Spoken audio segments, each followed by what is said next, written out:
Yo, what's happening? Yo, what up, bro? I'm giving him the NFT spiel from what I know. What in the world? I don't know nothing, bro.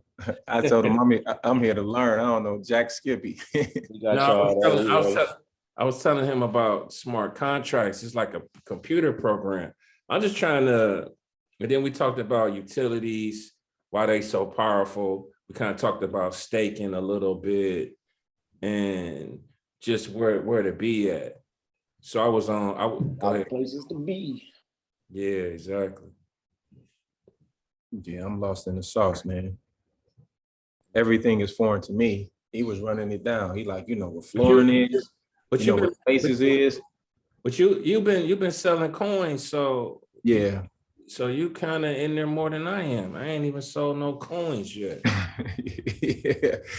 yeah. Sound like NFT is a little bit. It may be the same. It is. I mean, some of the lingo you were saying is very similar. So yeah, it's the same thing. It's just on a different blockchain. That's all. Got you.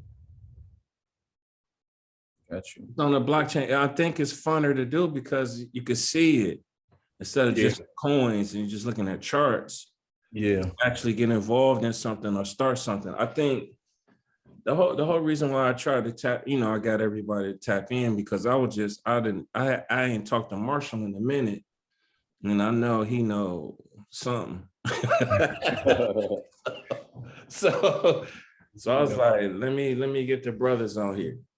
But the thing is, what's slick about Clubhouse is like, unlike the Zoom, is like you could get we could all get on here. Ain't no time limit on the joint, you know what I'm saying? And ain't no limit on the people that could come in too. That's what Donald was talking about, the Twitter spaces. Because I got Clubhouse, but I can assure you I will never get on Clubhouse. I'm cool on that. But look, on that too. But Twitter is really where a lot of the conversation is. And now Twitter has pretty much adopted its form of Clubhouse called Twitter Spaces. So you can do the same thing on Twitter. But it's more people subscribe to Twitter. It's more people who already have Twitter and know how to use that platform than Clubhouse if we're trying to get new people. Or I always say that my demographic is niggas who drink 40 ounces. You know what I'm saying? Like making the information clear enough for that. Yeah. You're saying clear enough for that demographic? Clear enough or simple enough for that demographic. Like, because like right now, I'm about a solid year into the conversation, as far as NFTs. Dropped out twice. What's up, D Black? What up? What's up? Yeah, bro. This is a mastermind group, bro. Yeah, this is definitely the mastermind group. Oh no, I don't. If it wasn't, I wouldn't be here. So I got stuff to do. But no, this is dope right here. This is one of the things I've been waiting for, to be honest with y'all. Like this represents everything while I'm back home in Cleveland. So I'm glad everybody chimed in. This the thing that's missing, bro. I mean, we got photography on deck, we got illustrations on deck, we got animations on deck, we got education on deck. You know what I'm saying? We got, Marshall tap in. We got all of these spots. I mean, we might as well just take over, bro. Well, that's the model. So I want to just jump right on in, and then when Marshall comes, we can catch him up. So what I want to do, Jay, I want to give you the floor to kind of open up as to why you put this together, what where you and where you and Tay is at, and what are y'all like your expectations.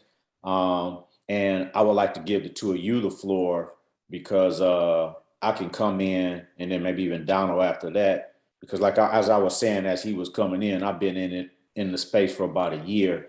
And then me and Donald probably at least 3 days a week. We're like sitting down, having 2 to 3 hour conversations, recording and doing things. So I'll get into the details of what we're doing, but I want to let you open up, Jay. I mean, this is like, what I'm doing is like so crazy, bro. Cause I just I haven't talked to Marshall in a minute. So I was like, let me hit up Marshall and see where he at. Cause I just started peeking at the stuff. Me and Tay, I seen Tay on Friday. So I was like, look, man, NFT. So I got him pumped and we talked for like an hour. So when I was gonna hit up Marshall, I was like, I might as well just pull us all together and just have this conversation at the same time. So I just been for the past 3 days, I just been, here you go. Let him in. So see, get that audio going. I'm recording this too, man. So if we touch, I was gonna see if you we need to do that. Right. Like, Yeah. Donald has emphasized recording and doing everything in real time. So I'm glad you're recording, because all of this is stuff that we can all refer back to. Because we creative, so we got ideas on top of ideas. The 100 we run off today is gonna get replaced by the 1,000 we run off by the end of the week. I mean, this the one thing I want to say is that, what's up, G? Bro, What up, man? What's happening? What's good? Chilling. So I called everybody together because I'm just new into this NFT space and the crypto space. So I just been like looking at hours and hours the past 3 days. I just been kind of just looking at this stuff like crazy, bro. And one of the things is what tripped me out is like when I look at Web 1.0, Web 2.0, and where we at right now, Web 3.0 was like when I jumped into Web 1.0 back in 91, I was ahead of the curve on everything and everybody. That's what got me to this point right here. And then I'm looking at it again like, well, damn, we there again, bro. So that's where I kind of had that epiphany to myself, like, damn, I'm kind of like, wait, starting all over again. You know what I'm saying? With these different opportunities as being a designer, being a creative, like it's the best position we could be in, right? To come together and make this stuff work. So that's kind of where I'm at. So I'm looking at PowerPoints. I'm looking at what the blockchain is, all these different terms. I jumped in Twitter. I ain't been on Discord yet, but I jumped into this Twitter, couple spaces, listening in on what they're talking about, and that's kind of where I'm at. I'm gonna jump in because I pretty much, I kind of think I know where everybody at. I definitely know where I'm at, and so like I said, I've been into the space for the past year, and what all of you, Tay, Marshall, and Jay, what y'all gonna realize is the deeper you get into this right here is the only group you're gonna be able to have a conversation with. I can assure you, it's a very lonely journey and world in this.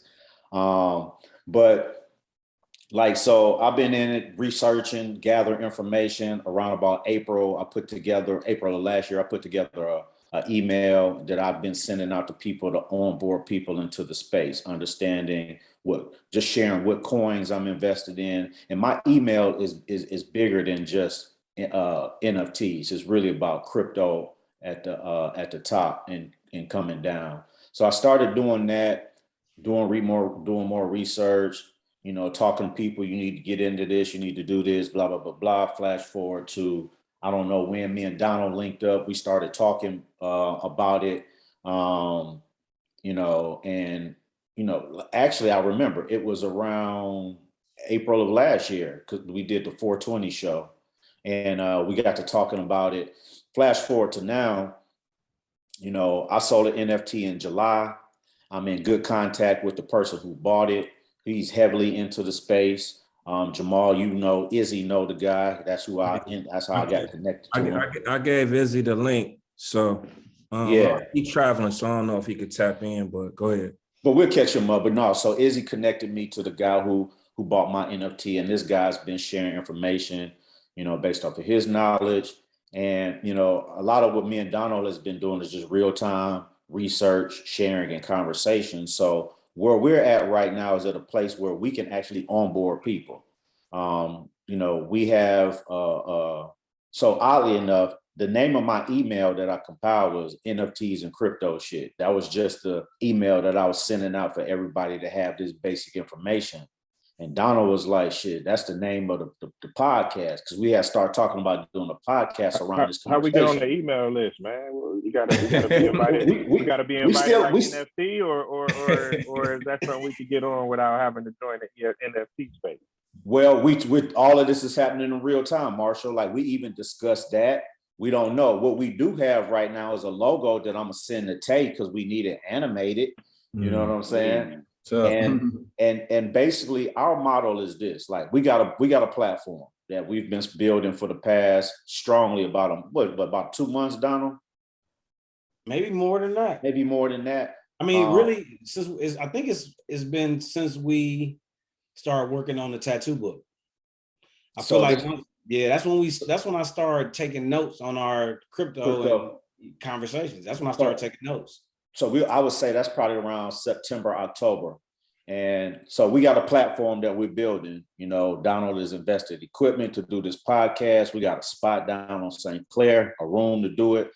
The name of the brand is NFTs and crypto shit. It's centered around this podcast. I have an ebook that I'm putting together that is an onboard ebook that we're going to break down. You guys will get the full version. And it's going to be everything y'all need to know to catch up to where we at. You know, that I'm planning on sending out to y'all by the end of the week. So everything y'all don't know about NFTs, the marketplaces, you know, the structure of how you should pay attention to the stuff, how to store the wild, all that stuff to learn about the space, you'll get that ebook. And then you just got to dig in and start writing your questions down so we can start answering your questions. That's how we can catch y'all up real quick. But as far as the podcast is really this in real time, having a conversation. You know, we've been following people like Gary V and a lot of different people in this space who share this knowledge real time. And we feel that we can build a brand from it while also onboarding people. So I'm excited. I talk your ear off. I'll let anybody else chime in at this moment because I do have some projects that, you know, I've connected for this year to a piggyback off of for this platform to you know, get into the spotlight. But I'll open the floor up if anybody else want to say something to this point. Hold on. I wanted Marshall to come in. How you doing, bro? I ain't seen you. We ain't seen you, man. I'm maintaining, man. One day at a time. I'm around, man. Just busy. We can dig it. Trying to keep bills paid. So yeah, man, a lot of good things happening. This conversation has been on my radar, not specifically this conversation, but the conversation we're having around crypto and NFT and all that. For a while now, I mean, I've dibbled and dabbed and talked to a few, you know, designers who are on different sides of the spectrum. But I haven't done my own due diligence to really dive in, primarily because of time and capacity. It's almost like another thing to get into. You know what I mean? Like you gotta dedicate the time to understand it. So I know about the blockchain. I mean, that's been around for a minute. But the NFT thing is definitely something. I do have some peripheral kind of like thoughts about it in terms of like the success of people and understanding like, you know, it's a hustle just like anybody else. Like you get out what you put in, and you got to have an audience for that work. So that part of it, you know, I think is similar in other spaces, but I don't know enough to know, you know. But I like what it's doing for the space of like art in general, like so royalties, having that piece be able to kind of be tracked and things like that you haven't seen in the art world before in the same way. So I'm also looking at, you know, how that translates outside of NFT and what ethics around, you know, just art in general, you know, stuff we make 10 years ago, you know, not being able to sort of benefit from the value increase of it as it's being sold over and over again. So I'll stop there, man. But I'm here to learn, man. Listen and learn from the OGs. Yeah. You know, I mean, The part that I love about it is the utility aspect of it, man. I think that's what. Go ahead. Yeah, so it's definitely a lot to consume, you know, and like I tell people, the conversation doesn't start with NFTs. The conversation starts with Web 3.0. The next conversation is blockchain technology. The next conversation is cryptocurrency. The next conversation is decentralized finance. And the next conversation is NFTs as digital assets in this hierarchy of things. And understanding that an NFT is not just a piece of art that's being sold to a collector, although it is that, and it has value and can have utility. NFTs are the future right now, not even in the future. It's the future right now. So, you know, one of the conversations we have, or one of the things that we say a lot when me and Donald meet, is that right now we at the forefront of being able to take advantage of scaling up with this technology, because in a few years we will be forced to be consumers. Actually, it's already happening.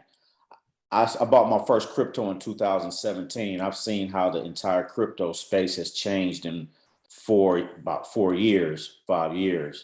And it's coming with a lot more regulation. The government is a lot more involved. So it's a lot of different things going on. But the one thing is for sure is that this is the future right now. NFTs in gaming, NFTs in real estate, virtual and real, NFTs in digital assets and art. So these are all things like you got to open up your peripheral to in order to really understand the magnitude of what we're getting into. And I'll close on this particular session statement saying that, you know, I personally don't feel like it's a choice for us to decide whether we want to get into it or not. The question is, how much time do you dedicate to being involved in a thing that you can scale up with, as opposed to it scaling up without us, and then we become the consumers that we always become. You know, even decentralized finance alone, if you just say I'm not into NFTs, decentralized finance is unprecedented in itself, and I haven't even fully dug in, and we won't go into that, but it's all part of this. And an NFT as an asset is all part of that system. I think I like what you said. Go ahead, Tay. You got something? No, I was just gonna say pretty much that is all new for me. And I'm here just because Jamal, like you said, he mentioned it to me when we was at we talked, what was that, Friday? Yeah. We talked about it. A few other people mentioned it to me before. They was like, when you gonna get in the NFT space? And like Marshall was saying, man, you just gotta dedicate a lot of time. And for me, at the moment, I didn't have that much time. But when Jamal brought it to me, I was just like, man, this is like the 10th person that's, you know, and he was hyped about it. So when he got hyped about it, I got hyped about it. And the next thing you know, here we are. So I'm just here to learn and try to, you know what I'm saying, figure it out. So I'm gonna jump off the porch and say, with that said, go ahead, Black. I just wanted to jump in real quick and just put my voice in the room real quick. Catch everybody up in a nice little recap. So I started research. I started digging in like last January. And I'm digging in this the way I dig in anything, which is just try to find my lane. So in the world of crypto, just in general, it's like the NFTs is my lane. You know what I'm saying? Like the idea that I'm sitting on 3 million photographs and 70 terabytes of information, realizing that the white art world of shit ain't gonna never give me enough commissions for me to even tap into what I done invested the last 21 years digitally into my work.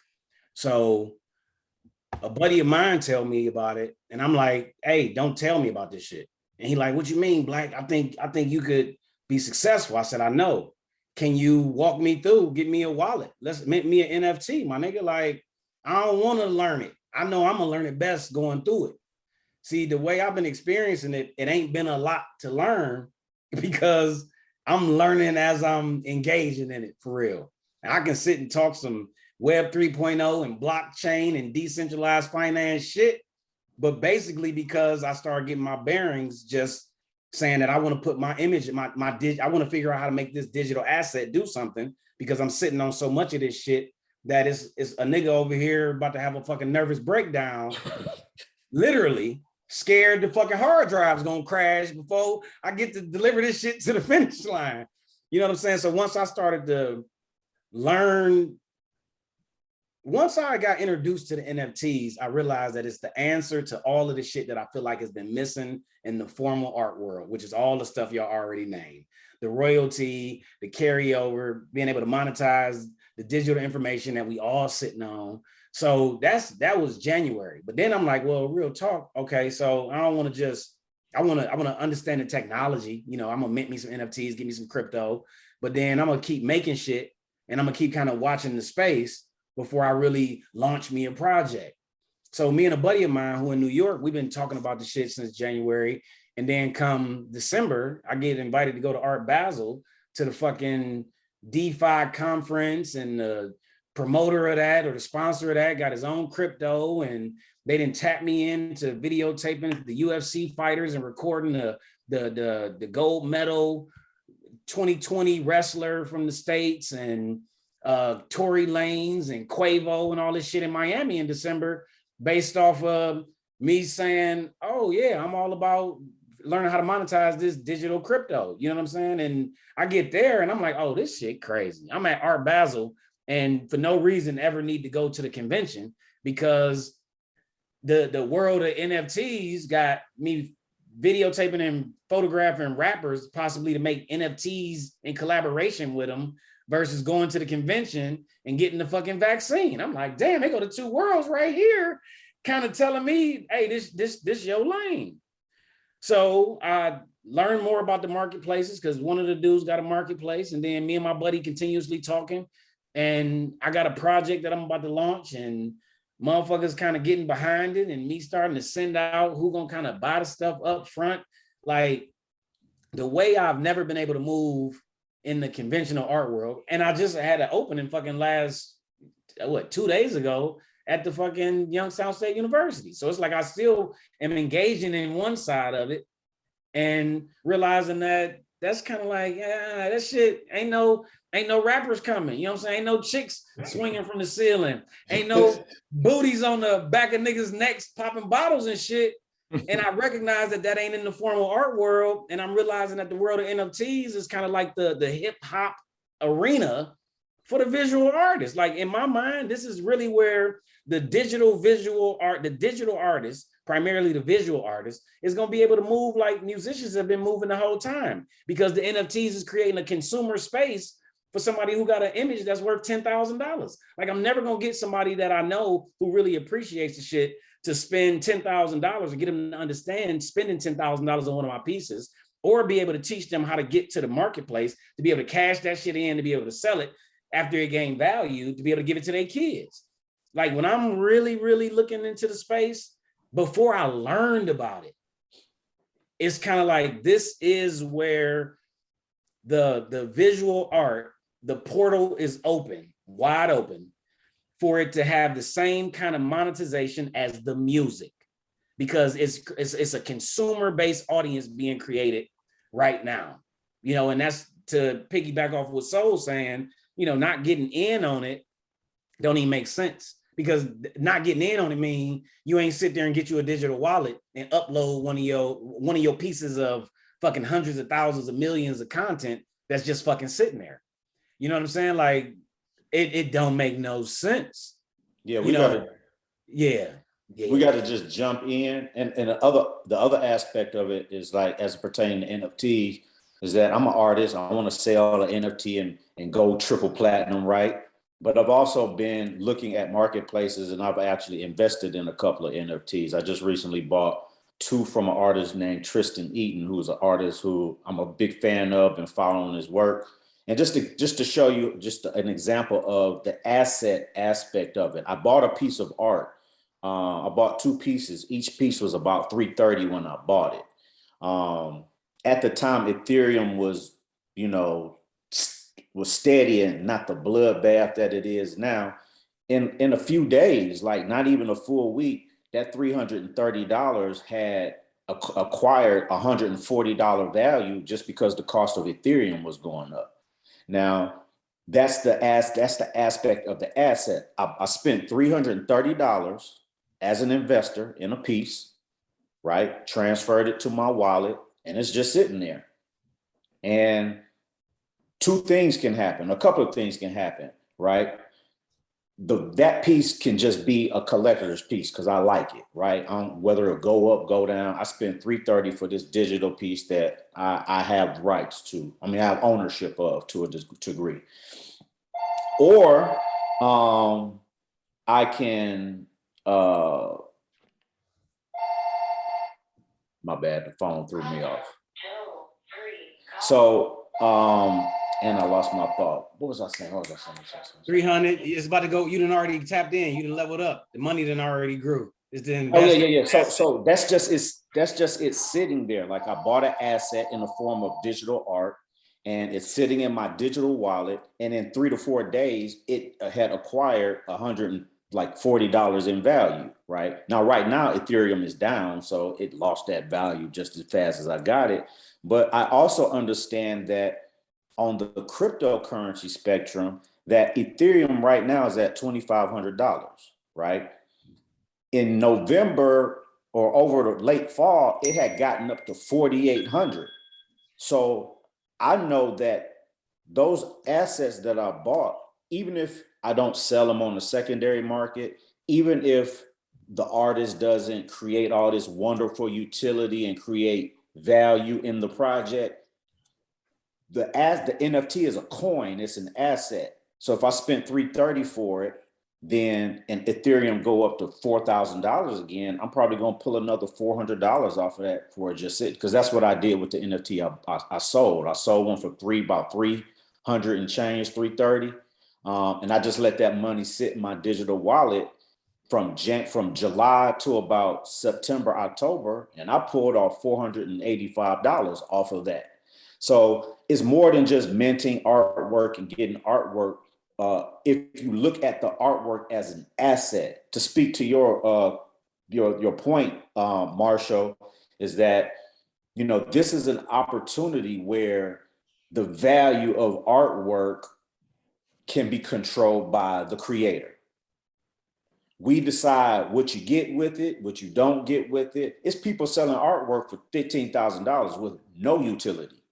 They like the artwork, they collectors, because they probably got $4 million, $400,000 in Ethereum. This is the market we playing with. You know, it's not even like defined art. Our defined art market is trying to catch up to people who Ethereum rich, like, and they're invested in these digital assets the same way they invested in digital currency. So it's very important to get into the conversation. It's not even, I'm just letting y'all know, it's not even an option. Whether you want to make an NFT, buy some, you have to get into the conversation, because in a couple of years, you will be scrambling, trying to figure out. What I learned in April of last year, right, changed by July. And from July to now, it's a totally different space. It's moving that fast. A week in this space is like a month. So part of what we're doing with the podcast and the NFTs and crypto shit brand, you know, is creating a pipeline to disseminate this information. So like, let's say y'all don't know us from a can of apples, right? Then y'all can tune into our podcast, and you're going to learn everything that you're looking to learn, that you said you're looking to learn right here in this Zoom. That's the intent of it. And then the intent is to build community, so that, Jamal, when you're talking about Discord and Twitter, these are where the communities are being built, you know. But right now I feel like we have voices, you know. Donald invested in some tools, you know. I got a logo. We need to animate it. We're going to do merch, and we're going to create a brand around getting this information out, so that at bare minimum, y'all learn what's going on. But we feel like the platform that we are going to create is a grand opportunity to onboard a lot of people, you know. And then in the conversation, people start to learn the value of what an NFT is and why you got to be in. I got 10 more minutes on this freaking Zoom. Anybody got a Zoom that's unlimited or something? I do. How can we switch it over? Yeah, I don't know if it'll work, but you can make me a host or co-host. Hold on. It might still cut us off though. It's probably gonna be easier for you to just send out a link, Marshall, and then we just come into your hosted space. But to be honest with y'all, I mean, at this point, I'm moving like a mile a minute or whatever that rate is. I'm moving fast, right? So really what we need to do is I think y'all need to just for at least for the next 30 days kind of follow our lead, because right now what we're in the process of doing is fine tuning. Like actually tomorrow is our first session where we're gonna do a test run, get to shooting for the podcast. And what we would need is y'all to be a part of that project. Everything you want to know about NFTs, decentralized finance, is all going to be in this conversation. It's like this is the conversation right now that's going to be on the podcast. Right. But with us, you know, we'll probably share some more intimate details. But this is the I feel like this is the platform, mostly because, you know, we're about a year in collectively.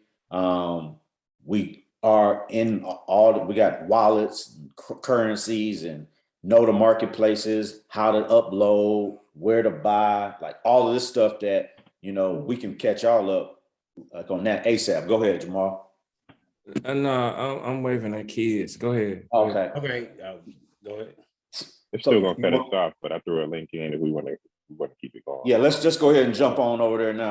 Yeah, I'm kind of glad I jumped in, man. Like I said, a lot of people have been asking me about it. But hearing what you were saying, so it's a lot to it. It's a lot of layers. You know, like you said, a lot of people just mentioned the NFT part, the art part, but it's a lot that goes into it. They ain't fucking with us. That's what I'm telling you. Ain't nobody fucking with where we at right now. Because in real talk, what I want to say is it's the equivalent to the, let's say the camera, right? The manual camera to the digital camera. This is the equivalent shit. Yeah. It's a world of currency, money, assets, and that sort of thing, and it's just got a new language to it. But the understanding that we already got of assets and finance and money and currency and art as an asset, it carries over. This is not a new thing to learn. It's the translation, the translation of the language. Yeah, we already understand this. We've been able to experience art as an asset, the way the physical world is set up. You know what I'm saying? But the reality is, if you understand how any of that works, it's the equivalent. You know what I'm saying? Like that's why it's definitely more than the NFT. The NFT is one thing that exists in Web 3.0. You know, and Web 3.0 being a world in itself that's, you know, that mimics the world that we walking around in. You know, I think a lot of people hyping it up because they seeing how much money people are making on it. So a lot of people are just focused on that, like you said, the NFT. But like you said, it's the same language. There's really no different. If you know the language, you know what I'm saying, then you can pretty much figure it out. But like I said, a lot of people are just promoting, you know, the art, you know, how much money they're making off of it. People making millions and millions of dollars off of it. But like Soul was saying, it's more to it. So yeah, I almost look at it like same thing with cryptocurrency, right? Like, you know, they run it up. You know, you get hype beasts that run it up because they looking to catch people. You know, that's why understanding it is pivotal, you know what I mean? Because anybody can get got in any situation. So you got folks that's hyping it up and they trying to make a money run. But, you know, the value is relative based on, you know, how many people, how big your audience is, a lot of the other factors still at play. I know, you know, a homegirl of mine, she did a fundraise on Start Engine, for instance, right? And they used a similar kind of coin base to raise money for startups. You know what I'm saying? Like, so it's not NFT, but you're investing real money into this startup for a digital coin that'll have value amongst the folks. So my homeboy works for her startup, Speak. He was able to sell some of his shares in the startup to other investors to pull cash out for a down payment on his house, right? So it's like the inherent. So you know what I mean. And it's all on the blockchain. It's start engine is off, digital. But it's another. It kind of opens up the doors where to be a traditional investor, for instance, you got to have $1 million liquid. You know what I'm saying? Like to be an angel investor, right? It's not even legal to be able to do that without, $1 million. So, it's kind of that, to my understanding, similar in that way. But even if you're not into it, you should definitely understand the language. Even if you ain't in the stocks, you should, understand to a degree how stocks might work. You know what I mean? So it's happening regardless.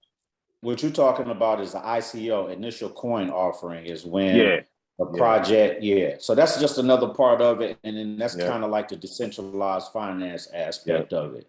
What I wanted to say to everybody, I know this and probably Donald know this because he's the only person I talk to. And then my homeboy Goldie, I mean, locally, he the only person that I'm talking to, like pulling up on and having this conversation. And I can tell you this, it's a buzzword for everybody. Everybody talking about it, but everybody not doing the same level of research. Right. You know what I'm saying? Like I know that the Bored Ape Yacht Club started out as just an idea of art on the blockchain.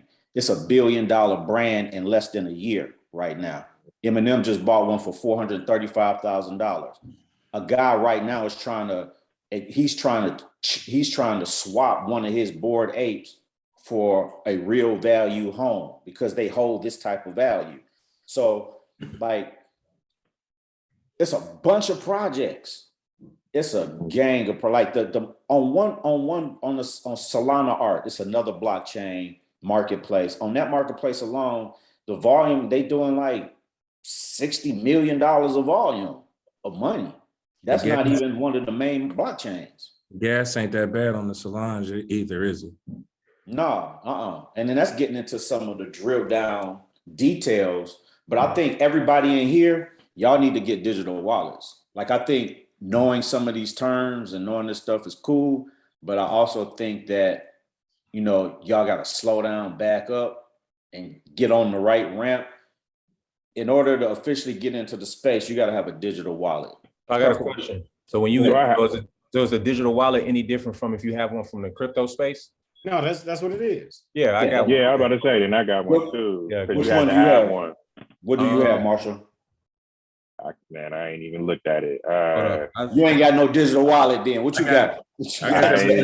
Hold on, I had to set one up. I got MetaMask. I ain't got shit in there, but I got the trust wallet. Okay. I had to do it for one of them, what do you call it, ICOs. So this is what I'm telling you. Like we can talk for I'll talk y'all for the next 3 hours about this shit. Right. What I'm saying is by the end of the week, everything that y'all need to know to catch up a little bit, I'm going to send y'all the PDF, all the wallets you need to get, all the exchanges you can buy your crypto from, all the marketplaces, most of the main marketplaces for NFTs, which cold wallets you need to get, the difference between the hot wallet, cold wallet. Y'all need to know all of that before y'all buy some NFTs. Before y'all even start having conversations about NFTs, y'all need to learn how to play the game, how the machine is oiled. And that's where we can catch y'all up to. And that's the purpose of the ebook. That's the driving component for, this foundation we're going to lay with the podcast, because we realize it's a lot of people like y'all that, don't know. And then it's a lot of people who don't know, who talking about it. They ain't really with the shits.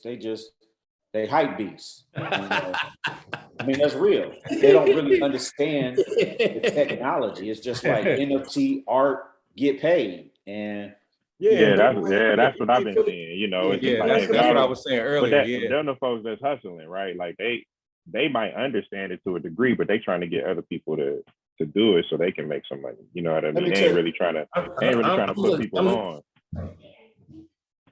I'm looking at it as it's all white boys in that space crushing it, and we the ones who need to come together as the Black designers to create our own project or our own, you know, whatever it is, and come in there and educate our people. I mean, that's the goal, really. You know what I'm saying? So I can tell, I like transparently, like my NFT project list for 2022 is stacked, right? But onboarding people, like the conversation, like, yeah, we definitely got to do that. But one thing I know is that, like, I only got a certain capacity. You know, what we have to do with this group, right, is use this as a foundation for us all to do our thing in crypto. That's what I'm saying. Like, we're establishing a platform. So, for example, we got NFTs and crypto shit. We got this podcast. Then we got this dope animated logo. I designed the logo. Taylor animated the logo. That's part of the thing, because it was 4 niggas that made the Bored Ape Yacht Club. You know, everybody got to jump into this platform that we about a year into establishing, as far as the research and narrative, bring their resources to it. For example, a podcast is traveling. Marshall, we need a stage to come to Columbus. We need you to get people to that stage, and whatever resources you can bring. We got a whole theater, bro. That's what I'm saying. So we can bring the conversation there. You know, everybody can bring to the table, because what we talk about, what me and Donald talk about is that being our own internal media machine. We can shoot commercials. We can do panels. We can do a bunch of stuff, right? Also, what I want to throw, so a project that's going to be, you know, a project that I'm working on, that I'm going to get an opportunity to bring people into, and to test this whole NFT thing with an event, is Fresh Fest. So Fresh Fest is an event here in Cleveland in the fall.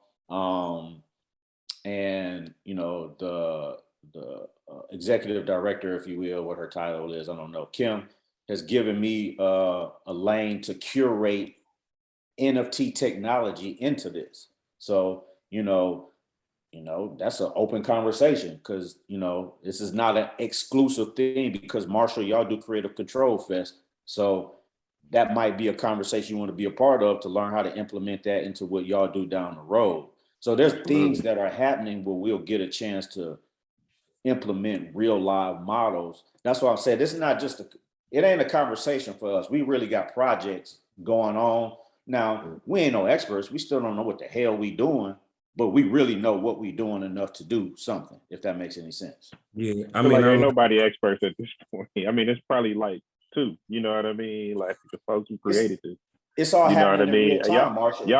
Y'all done put us on to more in this conversation, I think, than I've probably read in any conversation in the last year, since, you know what I mean? So, because everybody's also trying to monetize the information, you know what I mean? So, yeah, everybody's trying to cash out. One of the things me and Donald been doing is, like, I'm a huge, what day was that? That was Friday? So I had tagged him in something on Instagram. I'm just using an example of how we're dedicating time to this space. I tagged him. We tagging each other on articles, because there's so much information, right? That's where Discord comes in, because we got a community to share all that, but that's another conversation. So he called me and we having a conversation. So I'm like, well, shoot, what you doing? And I'm about to pull up. So I go over there and we drill down on the conversation even more for another couple of hours, because that's how it's happening for these people that's doing it in real time. They living on Twitter. People are having conflict with doing their real work, because we got to make a decision. If we're looking at decentralized finance, and you realize that if you don't know nothing about NFTs and you into finance, it's people making a whole lot of money swapping coins, investing in coins. But maybe you're not into finance. You're an artist. You want to collect art, buy art. People are investing the time and they buying houses and shit. Just like you said, your home, but they are living off of the time they are currently investing. And so that's the decision we got to make. And so I'm just pointing to how, like, I almost don't even do my real work behind this. to be honest with you, and that's irresponsible. Yeah. Oh, that I mean, it's all work, bro. Shit, it's still work. You got, bro, you got, it's you got, investment. you got a Discord set up. Yeah. You say what? You got a Discord set up that we could just tap into, or what? So I'm on Discord, but you mentioned it. So I was gonna give you the task of doing the research. I mean, I know how to set a channel up, but my hands full right now. Oh, You know what I'm yeah. saying? I'm not on there. I didn't know. Yeah, just check it out. It ain't nothing that we need in the next 30 days, but it's something that we gonna need. So Yeah, I'm on Discord. I got a Discord. I'm logged in. I be reading shit like crazy. I mean, if I Because create a server. this what I was telling Tay. I was telling Tay, like, to be on the Twitter, to just on the aspect of like flipping and not just making your NFTs, to get on the whitelist soon and just doing your research to see what's going to be hot and what's not, and get on that whitelist first. So I clicked on a couple of whitelist links and I couldn't get in there. I don't know. It's like, you know, I'm kind of seeing the marketing behind it. So that's why it's good to be on the Twitter too, because you can see how they marketing to get on these whitelists, right? So we can have our own whitelist, whatever, you know what I'm saying? So retweet this, add somebody, blah, blah, blah, blah, blah. But I didn't know, I'm gonna just get to Discord and see just if we could just have our own joint. Is it always up? I know it's like a server or something. Yeah. We could definitely have our own Discord happening where we can tap people in. My buddy right now is setting up the way I'm about to do my NFT drop is I'm really paying attention to the marketing more than anything. Like we didn't created a deck with the images. We about to try to get 30 people to invest up front just to create the floor price of the NFTs. And right now they about to create me a whitelist that motherfuckers can tap into so they can really catch up and read about the whole shit so they can invest in it before I ever drop and launch that shit. Just it's literally what you talking about. You know what I mean? Like I ain't really want to just spend a whole lot of time just jumping out there. I ain't had no following to carry over into the space. So it's kind of like studying and looking at what motherfuckers been doing, which have been really, really pushing and promoting and marketing the project before they ever even for sale. You know what I'm saying? So it seemed like it makes sense. Another thing like that is that Twitter, like, there's no existing in this space without being on Twitter. Absolutely. It's just not. I mean, so I came off of Facebook. I said, fuck Facebook ain't it. I'm telling you, like the Gary V's, the people who really maximize an opportunity in this space, Discord, Twitter, Discord, and Reddit. That's where you need to be. Instagram is hype beast shit. Yeah, that's what I was saying. Facebook is convoluted. It's a photographer who just sold a portfolio to the Cleveland Museum of Art, came in town talking this NFT shit heavy. And I'm watching what he been doing in terms of what he doing on Twitter. And what he doing is he engaging with a small group of artists and then is growing just because all those artists are having these conversations. It's all happening live on Twitter where motherfucking can tune in and tap in. Niggas ain't doing shit private for real. And that whole idea of building a community, I'm looking like, oh, okay, well, they just started this Twitter account. When I first met him, it had fucking 500 followers, and now it's up to 12,000 followers. He didn't leaned over and whispered in my ear like, Black, I done made 400,000 this year just off selling my NFTs, and it's been 100% based on my commitment to building a community around it. It like they ain't doing nothing but talking to each other and letting everybody tune in. Absolutely. It's really what's what I'm watching him do. You know what I'm saying? Because you definitely watching the person carry over a following versus the person that's starting it fresh and starting it from the beginning. And it's kind of like literally, like that's what made me put that in the email just so I can remember to say it, is the conversations private is like it's a waste of fucking time, man. Because it's like the content is this conversation.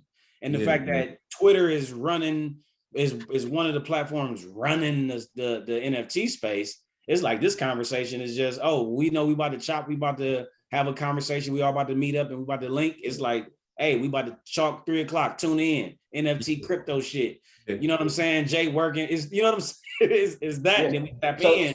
Absolutely. So that's how we got it. That's how we got it. And when I talk about the platform, so we ahead enough to know this strategy.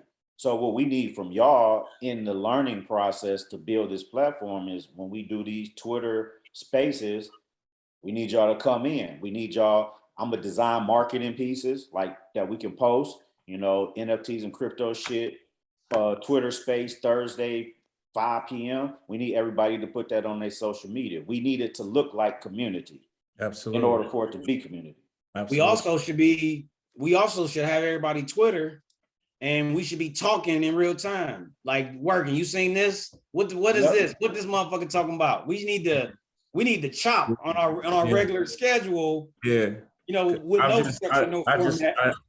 I just was kind of chopping back and forth with Tay. I was sending him stuff, YouTube links and stuff. Yeah. But we got to do that. We got to build our community on Twitter doing that. Yeah. And then other people will come into our community so that when Tay is about to drop his NFT, all the people that came into our community, we have is more than just the 5 of us talking about his project. We done brought 500 other people who gonna push his project out, and then bam, that's how this is happening. So like that's why I was saying, like, NFTs and crypto shit is the community for what we trying to do. I lightweight want to do a whole new logo. I want to change my name. I want to turn it. Yeah. The crazy part is what y'all need to do is when you get them digital wallets, you need to get a .eth address. A who address? A .eth. Oh, a .eth. .eth. Don't worry about it right now. Y'all wait till the end of the week. Y'all don't do nothing. End of the week, y'all gonna have a full the beta version of the ebook, and this gonna we got the video. We got the video to go back. Where you get the .eth address? Is that inside? He said, "Don't worry about it." What you say, Black? I was saying, and we can double back and listen to watch the video so we can take notes from it. Yeah, the .eth. You moving too fast, Playboy. You trying to be in the 4th grade, man. We trying to get y'all out of kindergarten, man. Crazy. This dude trying to skip class. Crazy. But what we're going to be doing, and this is one of the things I was telling Izzy, Jamal, is that what I would like to do is let's say hypothetically next month we set a date, and then Marshall, you come to town, and in this small group we sit down, and now we physically on board, like we having to set up your wallet, buy your first Ethereum, buy your first cheap NFT thing. Like he said, the only way y'all gonna learn it and appreciate it, you gotta jump in without the life raft. We can't wait for the life raft and the life jackets on this. We gotta jump in. And I could tell you, everybody in here can swim. So ain't nobody gonna drown. But you ain't gonna swim nowhere if you don't jump in. And I'm gonna tell y'all like this, honestly. I think it's gonna be productive as fuck for niggas to figure out how to look at the content that they sitting on and how to utilize it into the space as the introduction. Cause we creative people, we just gonna come up with some more shit. But the reality is we didn't got cheated. We didn't got cheated out of the space. We've been sitting on it for years. Man, niggas is sitting. I already know everybody's sitting on terabytes. That's the one thing I do know is like the girl I know who's a designer, she heavy on it, been on it for a minute. She told me, she was like, yeah, you sitting on like writing, stuff you've been writing, you know what I mean? She was like, just start putting that up there, you know what I mean? And everything is an NFT, bro. Everything is an NFT. Yeah. Your first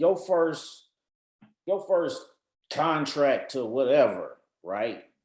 The first flyer I did for Def Jam, whatever is an NFT. All you need is a story and the time to spend to market yourself. I like what Gary was doing, associating them utilities to the conference. Mm-hmm. Yeah. All utilities, all community. That's what make it beautiful, bro. So access to this, backstage to this. I mean, Izzy was showing me an NFT restaurant, giving you full access to the chef, access to special meals. Just it's go on and on and on. And them NFTs, so Izzy, we talked about that. So it's a restaurant in New York. Like I forgot they only doing so many of these NFTs, but they 60 bands. So like it's an elite seafood club and you get all these perks that you don't get and da. I was like 60 bands. Did Jesus deliver the fish or something? I'm like, I don't know. But there's a lot of exclusivity. So, I think, because we mentioned projects. I definitely think that this is a group that could spearhead a project. But I think that we need to all get up to the same level of comfort and understanding where we can trust each other that we're going to execute on the things that we want to do. And I think the best way to do it is for us to have these conversations, more frequently. Like I said, we together 3 to 4 times. We can always chime anybody in whenever we get together, just if you want to stay connected to the conversation. And then you can start learning out how to do your own individual projects and then start figuring out how we can do a collective project. But right now, collectively, with this platform, we just need to bring eyes and ears to the platform. And I feel like everybody will benefit from that. If 5 people in here promote the NFTs and crypto shit when it drop, we're gonna have merch. We're gonna shoot a commercial. We doing it for real because we can do all these things. That's what we're here for. And then we see what it do. Hey, I got a quick question, Donald. This your Twitter. What's on your thing? What's on what thing? On your Twitter, it's D_Black_. Yeah. What's your icon look like? A signature. It's D Black, like a signature. Look like some script, some writing. No. You sure you got D_Black_? No, it's D Black. It's D Black Junior _. Oh, D Black Junior _ I forgot the junior. he came looking at the wrong D Black. Like, Tay figured it out. I did.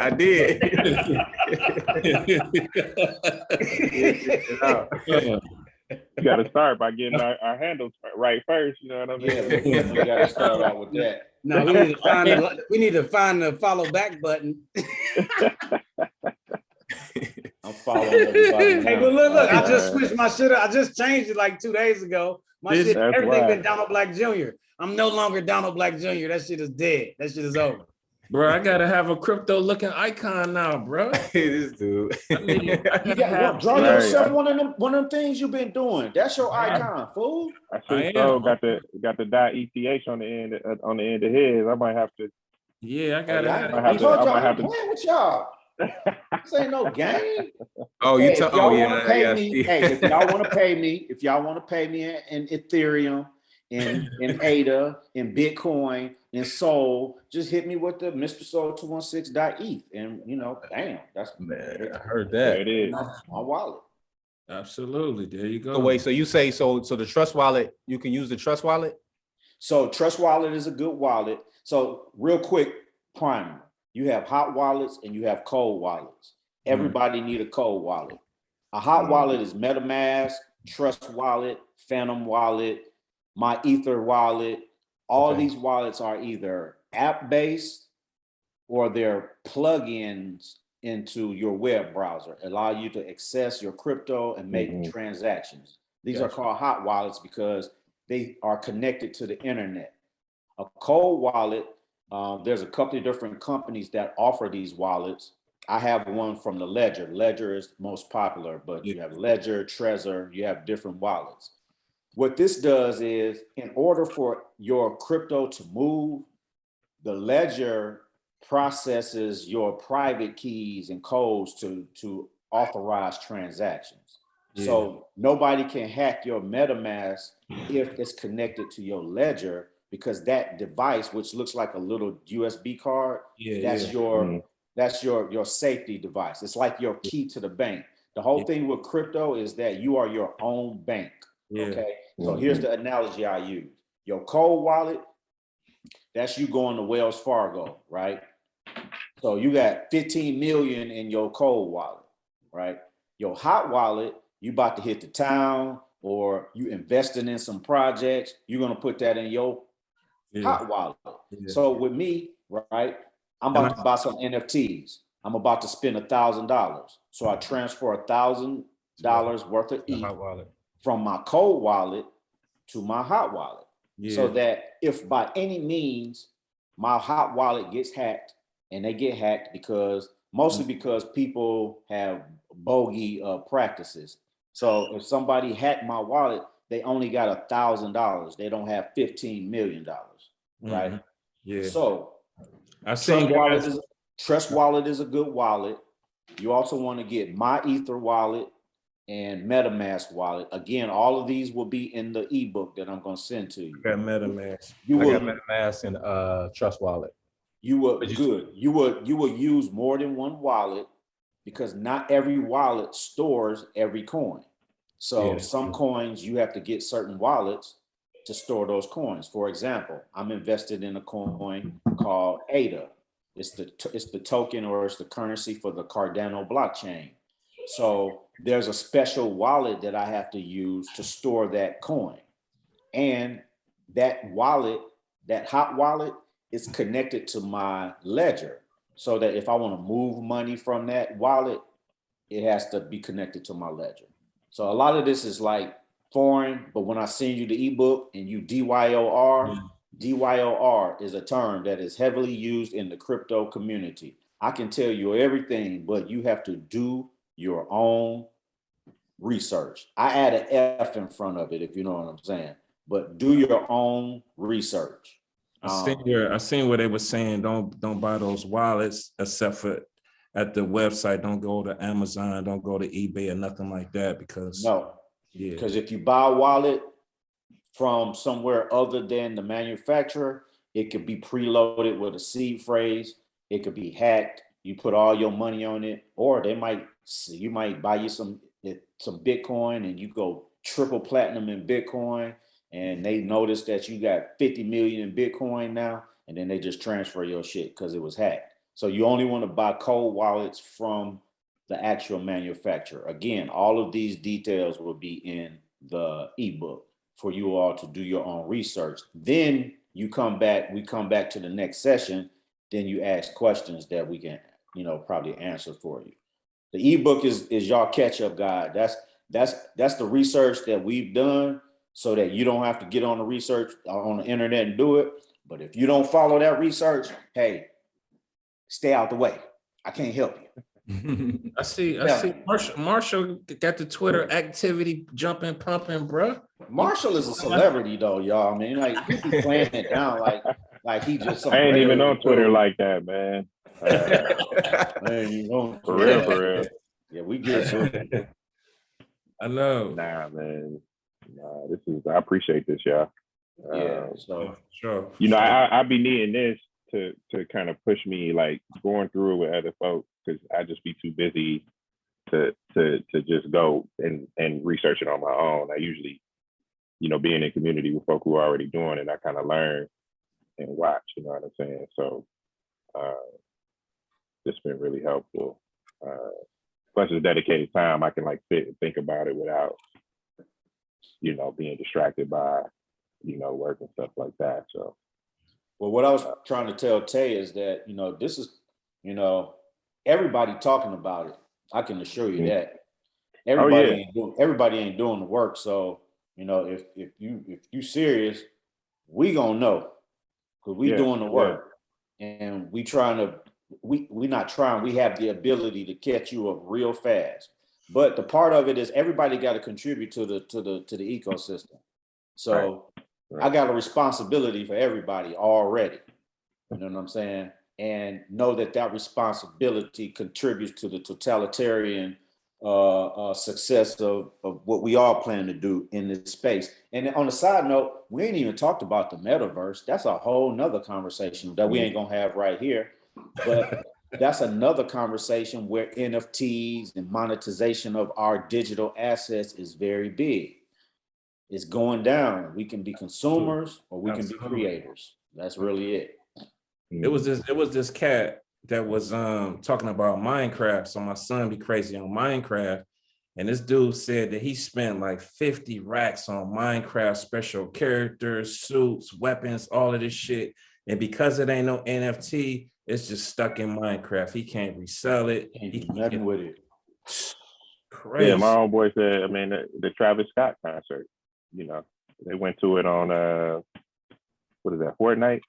Yeah. He spent like $100 just buying an outfit for his son in Fortnite to go to the Travis Scott concert. On the Fortnite? on the game. On the In game. the game.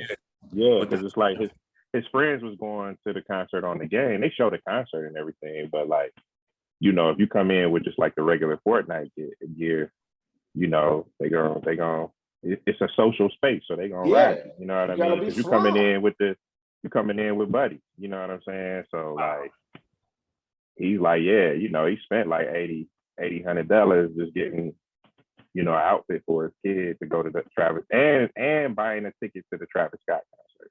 So what he's saying, Jamal, is that all those characters you just did, you can mint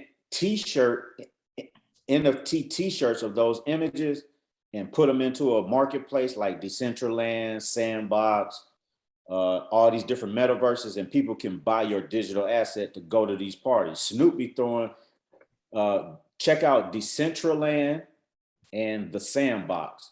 Snoop has property in virtual property in Sandbox. He be throwing virtual art shows and parties and all kind of stuff. Yeah, Snoop on it. Yeah, Snoop really heavily into it. Snoop, Mark Cuban, Gary V. Yeah.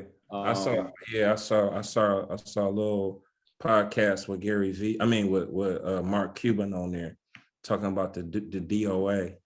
Yeah, Mark Cuban said 80% of his investments right now is all in the crypto. 80% of his investment money is going into crypto. Damn. Decentralized finance, NFTs. I'm seeing dudes borrowing so you don't have to pay no taxes on the dough. You just lending your money, you know what I'm saying? So I was telling Tay about that, staking a lot of your dough and being able to borrow off of that money too, so you don't have to pay no taxes on it. You just got to make sure that it don't fluctuate. I could be butchering it, but it's all that. I mean, it's really, that's what I'm saying. It's a lot. You gotta dedicate time to the space. If you watch football and I don't know what y'all do in y'all spare time, but if you watching basketball, you watching football games, or you going out and have beers, there's your time right there. I mean, if you're wasting time on IG, you might as well just take that time and be on Twitter. That's it. That's what I do. I shift IG to Twitter, or I shift IG to I have a specific IG account for NFT stuff. But yeah, I switched that to Twitter, Discord, and Reddit, because that's where the information is. IG is a hype beast platform, and people come there to show off, and maybe you can get some information. My only thing was, when people was telling me about it, I was like, man, I don't want to get into it, because I know once I get into it, I'm gonna get into it. And like you were saying, everything else is just gonna fall to the wayside. So that's why it took me a minute to kind of really jump on it, because I already know it's a space that I'm gonna want to be in. So you're not going to leave. You about to say something? It's time to put everything else to the wayside, though. Yeah. A nigga gonna be mad if he missed his portal. Look at it like this, Tay. Look at it like this, right? So you get a client who wants you to perform your service. They're gonna pay you $750, $150, you know, and maybe your rate is $500, and they're gonna pay you $750, right? Mm-hmm. But think about the energy you burn back and forth with that client. Think about the fact that you're manifesting their creative vision. It's a business transaction where it's not 100% you. Yeah. You know what I'm saying? And your time in life is constructed or built around that responsibility. It is. Imagine removing that same piece of artwork, right? That same thing you created, spending the same amount of time on Twitter. Or let's say you spend more time on Twitter, building your community, building following, building awareness around that piece of artwork. The potential that has in this space will never be realized in the other space. Never. Now, on top of that, once it's sold, it is an asset that is automatically accumulating value.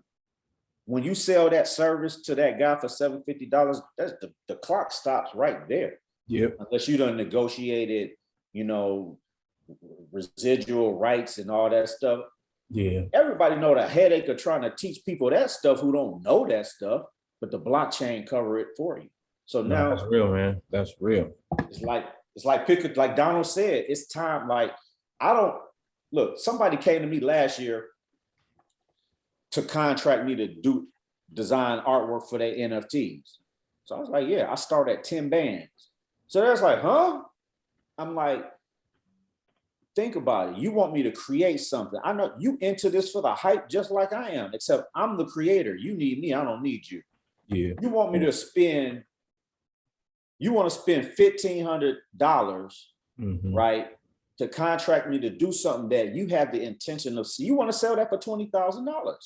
Exactly. Let's be real. That's what people hopping into it for. So what I look like spending time, I spend about 20 hours on, at least 20 hours on my illustrations to meet a price that fits your budget so that you can go do something with it that, nah, that don't even make sense. I was like, no.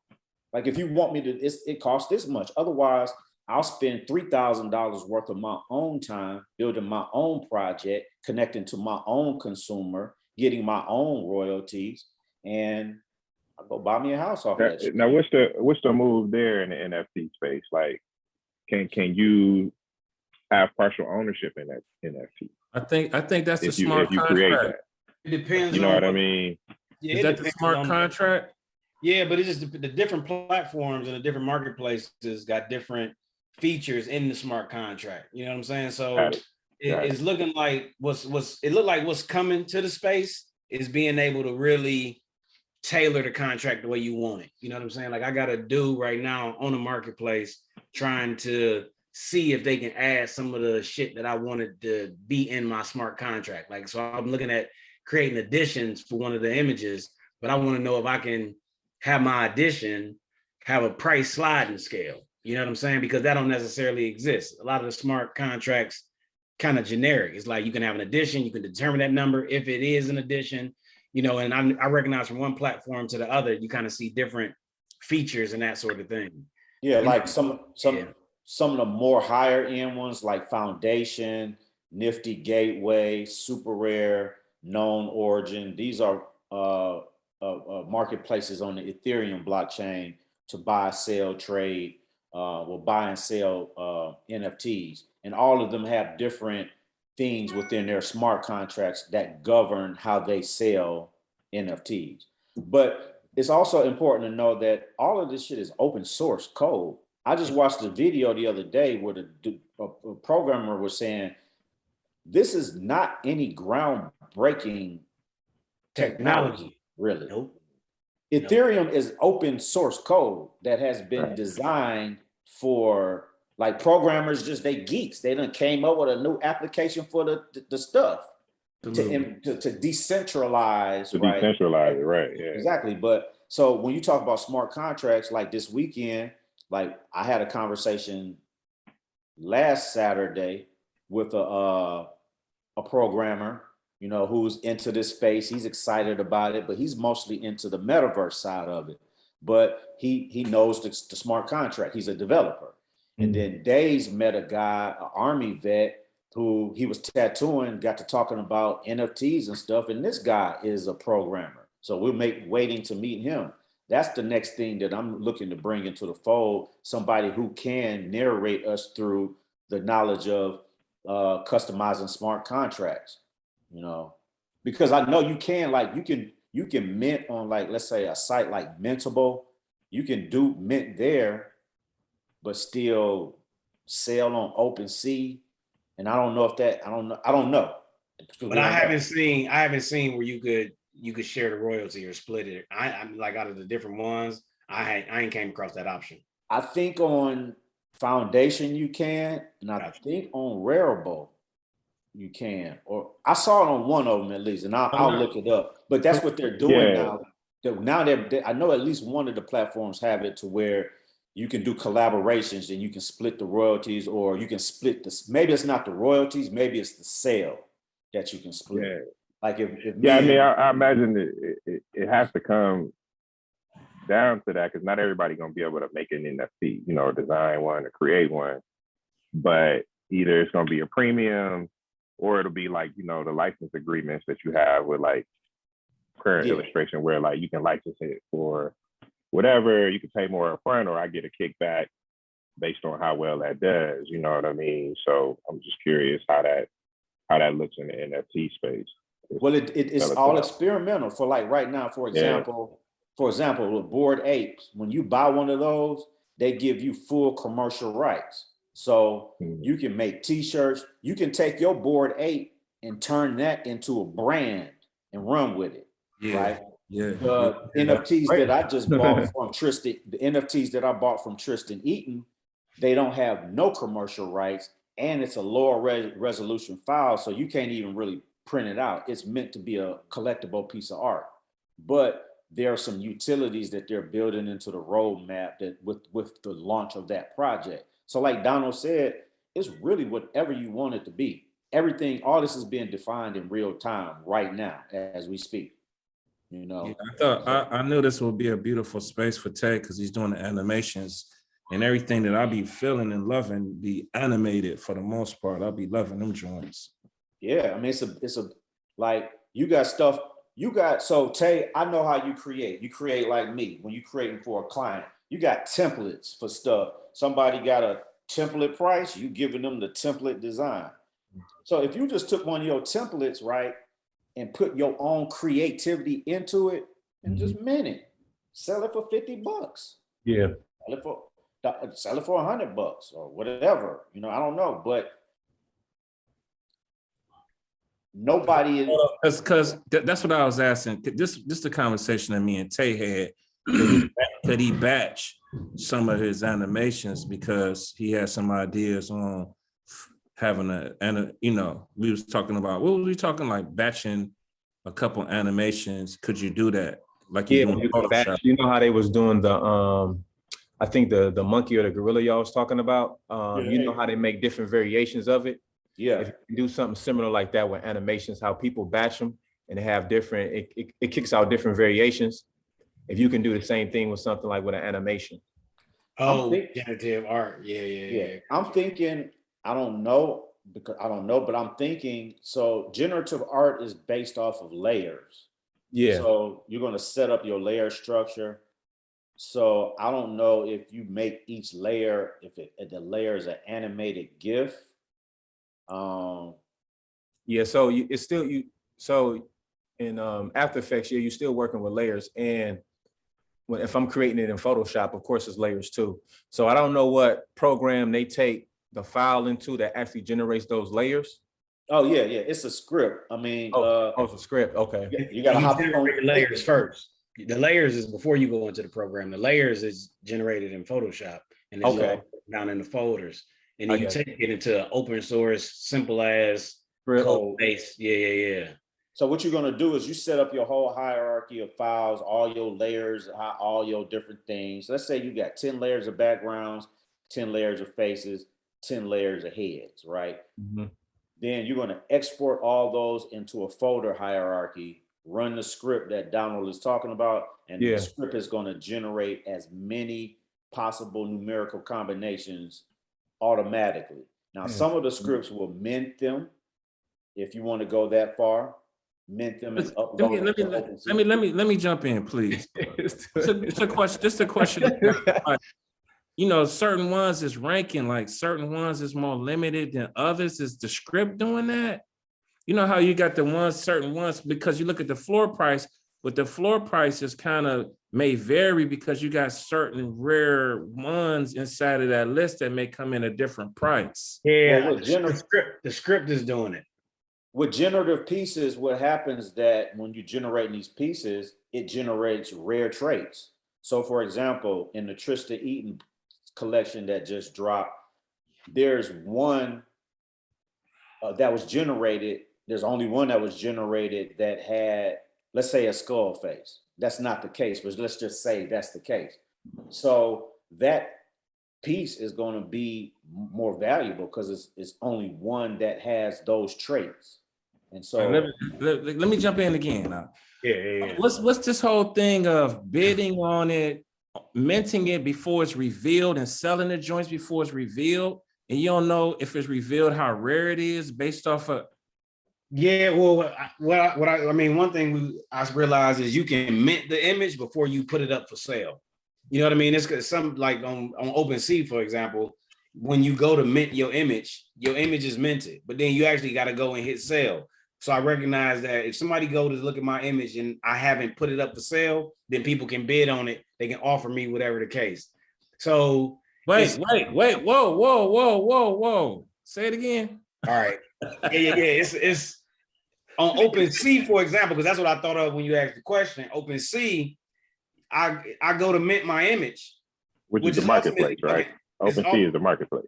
Yeah, OpenSea is the marketplace, and it's one of the. It's like the most popular kind of. Yeah, that's the one I've heard of. That's Nifty. Yeah. So OpenSea, when you go to mint your image, you go through the process. You upload your file. You give it a description. You put it in a collection. In the collection, you determine the royalties and all of this shit. Everything else you put in that collection is gonna match all of the collection settings that you set. So boom, I hit create. And then when I hit create, I can be done. And if I hit done, if I'm done at that point, my image is minted. People can see it, but it ain't no price, which means it's at a taking bids or taking offers state. You know what I'm saying? But then when I click in and I'm looking at it on my end, I can hit sell now. So then when I hit sell now, it's giving me a whole nother list of options, a list of attributes to determine the auction, how many quantities, all this different shit. And then so now it's on the blockchain and it's for sale, or it's on a bid, or it's got an actual floor price. But can you see it? Yes, you can see it as soon as I create.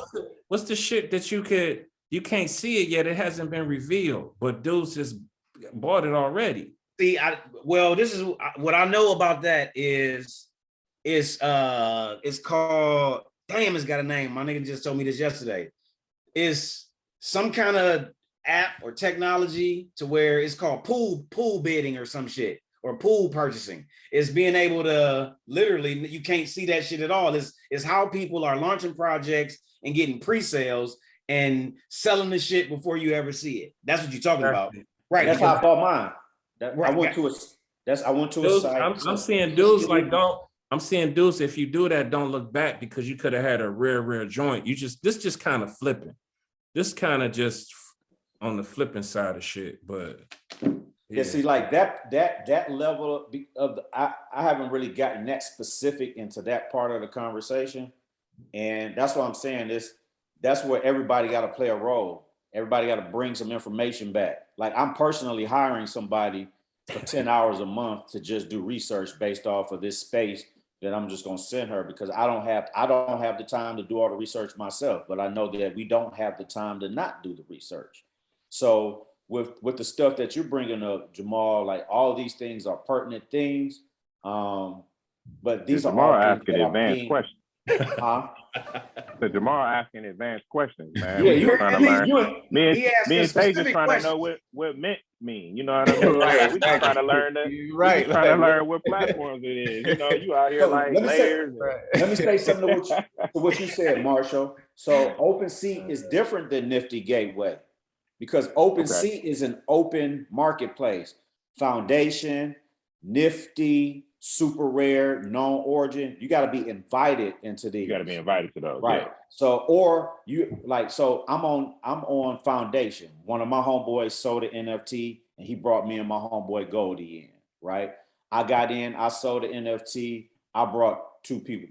You tapped me in. Yeah, I gave Donald one, and my homeboy AJ, who was a photographer in Atlanta, and I still got one more invite. Known origin. I put in the application in April of last year, and maybe around September of last year, I got accepted to that. I haven't put anything on that platform yet. So some of them are elite platforms where, you got to be invited in. Which ones are those? That's what I'm curious about, because I feel like that's a leveraging point, right? Because like that, the platform controls value. It's like the cool kid, You know what I mean? So I would also be interested in how, like Jamal said earlier, how do Black creatives, how do we build a platform that creates a space for us to do certain, you know what I mean? Like if it's even worth it, because it feels like, like one of them things where the platform becomes the go-to for based on like the value, you know what I mean? So Of course, So if my there's buddy- more exclusivity My on buddy told me, Foundation. like, I'll go ahead. My buddy told me this. Is what he said to me is he feel like the platform don't matter. He said because once people purchase, the NFT is in their wallet. They ain't on the platform no more. That was one thought. But then another thought is it's a black dude in Cincinnati. He got a platform called Disruptor Art, and his black. So I mean, I kind of follow it a little bit. So I feel like it's a couple of them that's starting to pop up. But then I'm looking at also with the platform and the foundation, the non-original super rare, the invite onlys, those come with other stipulations. I'm seeing that when people drop in volume, the way to drop volume is on a platform like OpenSea or SoulSea, because what I realize is you pay a minting fee once and then you get charged gas on the back end when somebody purchased. So it's kind of like, oh, this, you know what I mean? So it's once you start to play in the space, you start to come up with what you think you might want to do or recognize what somebody else then kind of did. And you're like, oh, this is the reason why, what is the apes is on OpenSea, because they minted 10,000 of them bitches. You know what I'm saying? The long neckies from the little black girl, she did 3,300. It's on OpenSea. What's the kickback for the platform? For having the platform? They got to be making money off the. They making money off the gas. No, they don't make money off the gas. Gas goes straight to Ethereum miners. They get a transaction fee. You know what I'm saying? They get a transaction fee. But the thing is, like, just to piggyback on what Donald was saying, like, I'm on Foundation and known origin. I have a few pieces on Foundation, nothing on known origin. So those are where my exclusive high-end pieces are going to be. I'm like 3 ETH, 4 ETH. Like, if I'm going to my hard drive and I got my flyer collection, all the flyers I did in Atlanta for the past 15 years, and I want to make that a collection and mint all those for somebody to buy, let's say if I got 300 files and I sell each one of them for what, $50 or something like that. Well, that's about 500. Right. But I'm just saying, at bare minimum, that's still $15,000 of some stuff, right? But then I can mint all those on OpenSea. If I was to put all those on Foundation, I would have to pay the gas fee to mint each one. So I would be like $150 depending on the time. Yeah, it might be $50. When I minted my NFT that I sold, it cost me about $125 to mint it on Foundation. So that's the difference, and that's again knowing the space. Like I have a project that I'm finished with. I'm trying to figure out how to release it. It's called Black to the Future. These digital illustrations. It's 3 illustrations, right? And for each illustration, I have 20 different colorways. But then when I met with Donald yesterday to get an understanding of how OpenSea worked, I'm thinking like I got 60 images to sell. Well, after I finish with him, I actually will end up with 300 images to sell, because for each colorway, I'm gonna do 5 editions. So this is learning real time. I just, as much as I know about the space, I just learned this sitting with him because he's already been through the process of learning that information. That's why I'm saying, like, everybody gonna be talking to y'all about it. This is the only space where you're gonna actually learn how to do it. That's how I feel. Yeah. No, I was just curious, because I always feel like the platforms end up winning, in the end, because they hold the treasure, so to speak. You know what I mean? So that might be Web 2.0 thinking, though. Yeah, it might be. What happens, that's why I'm asking. I could be wrong, right? Like, but there's you know what I mean? Like, there's something. I feel like there's something there. I don't know enough again. But I am curious about that, like if the platforms, because they're the ones hosting, and that's a whole other management piece to build a platform for a marketplace and all that within itself, right? Like, but already see the guy that I talk to, population artists kind of already following what you're doing. It makes sense to have that interest in the technology, because the reality is somebody already sitting waiting for you to call and say that we need creative control to be a platform to onboard artists. You know what I'm saying? Yeah, absolutely. That's what I'm saying. Do know that that is happening as we speak. Somebody is building a platform. The guy that we spoke to last Saturday, he said he built his own small blockchain. That's how much he understands the technology. Because again, for a person who programs, it's open source open source code. So you know how to program a code, you can build a blockchain. But with these marketplaces, the marketplaces, that's the thing with the beauty of the space.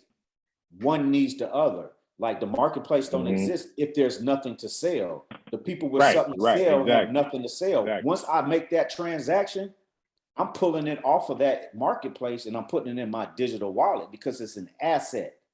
Right. If I leave it in the marketplace, then let's say a Nifty gateway get hacked, then all my NFTs are gone too. Yeah. So that's why you need these different wallets. But the marketplace is synonymous with the creator. They need each other. Yeah. I mean, it's like IG need people on there. You know what I mean? Like it's definitely a relationship. It's different because IG is harvesting our information. You don't get no coins on that. You don't know what information is being harvested. You are a consumer. You're the product. You are the product. You are the product. Like you're the product. Yeah. The difference here, the difference here, we are the product. We are the creators. We are the media. We all of it. We the whole thing. Yeah. If I would have had some coins, I wouldn't have had child support. I would have moved all my money into coins. Child support wouldn't have been taken. And real talk, you know, when I looked up all of the Bitcoin ATMs, it's the ATMs that's all in the hood, but it makes sense. It's like which ATMs ain't owned by the banks? It's all the ones that's getting smashed. Right. And guess what's gonna happen? Put their money in or pull their money out in the form of crypto. It ain't going. This is when you really playing the decentralized game. It ain't going through your Key Bank, your Huntington Bank, you know, that type of thing. Ain't no charges on nothing, bro. We bankless, bro. This is where we take over Black Power right here. It's more than some images, bro. Well, this is the whole thing. Talking about the image is just holding the money. That's all that is. That's all the image. That's all the art ever been. It ain't never been no more than that. The shit in the museum is just holding the value of the $14 million. They didn't want it liquid no more. You feel what I'm saying? Like this shit ain't no different. Absolutely. We trying to survive off the artwork, you know, trying to sell it for $150 to try to make some money. The shit has always been a physical asset. You know what I'm saying? Now it's just a digital asset. The image is just the thumbnail. The animation is just the thumbnail. You feel what I'm saying? Absolutely, bro. Yeah. No, it's definitely take over. You talking about the one spot that the gorillas. Not the Bapes. These other gorillas had their own coins in there, the bananas. Mm-hmm.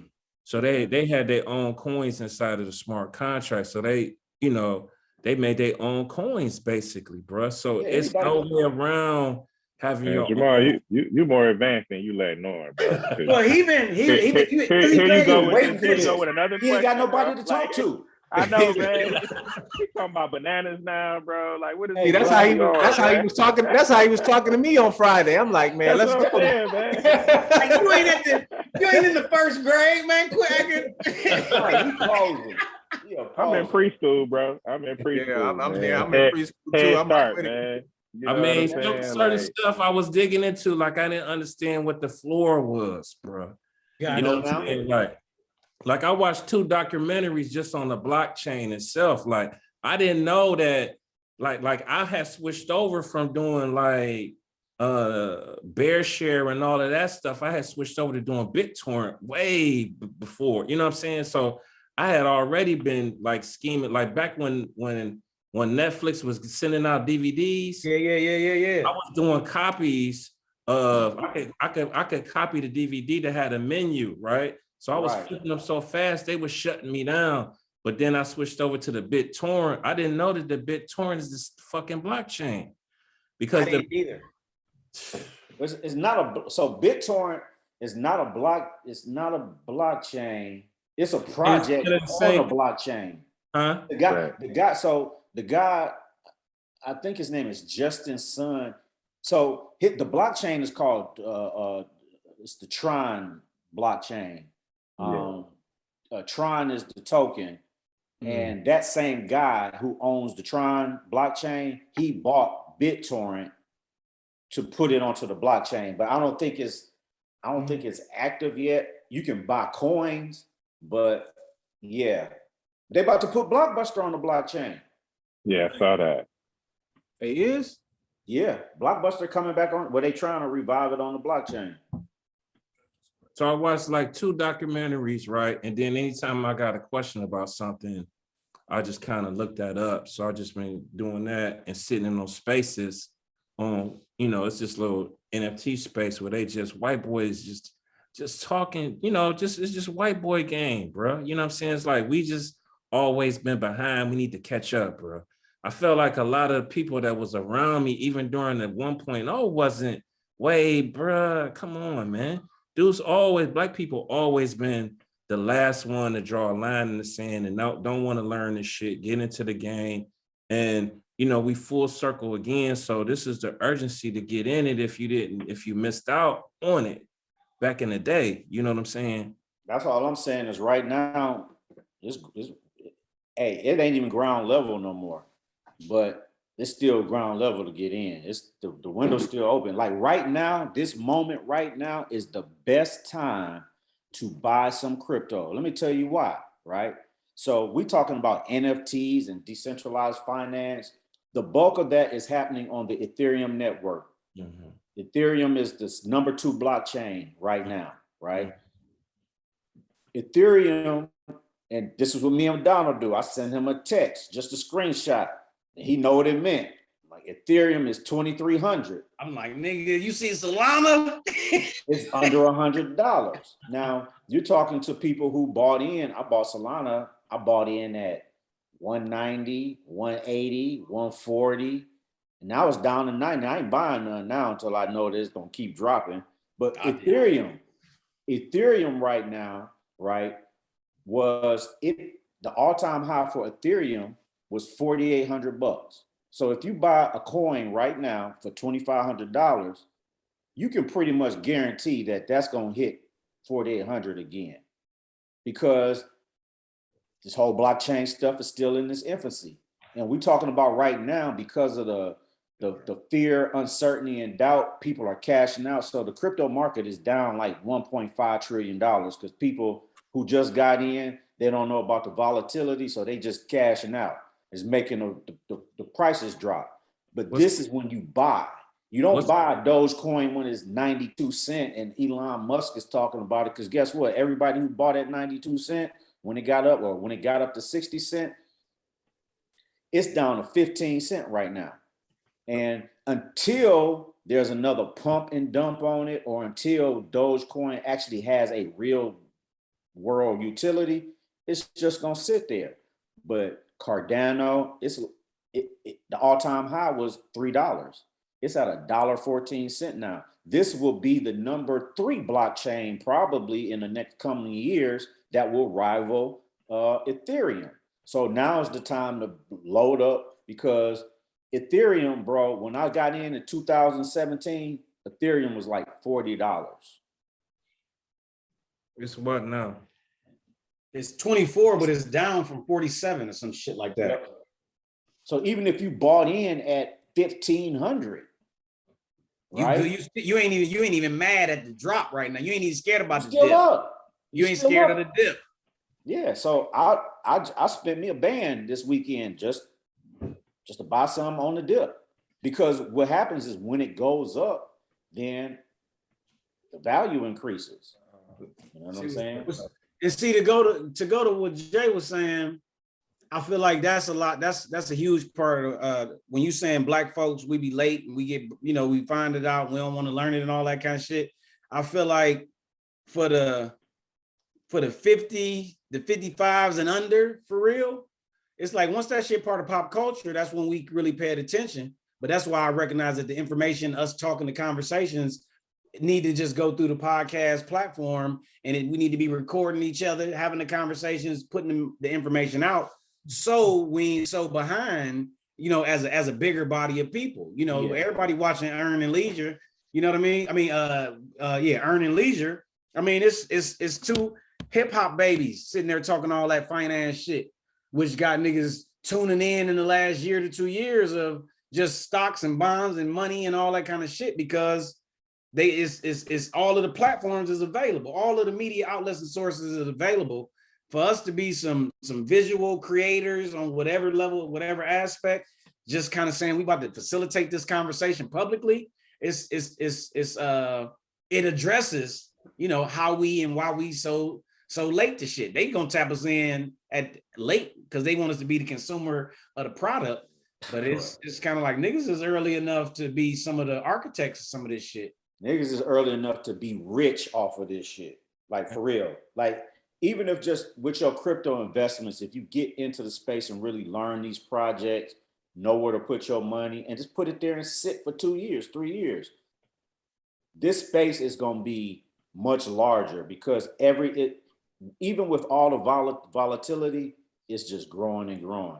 What me and Donald was talking about, what was it, the Philippines president? Yes, that's what I was just thinking about. They just cashed out. They said, hey, give us all that Bitcoin. They just bought like $15 million in Bitcoin. And he said, quote, we got it for cheap.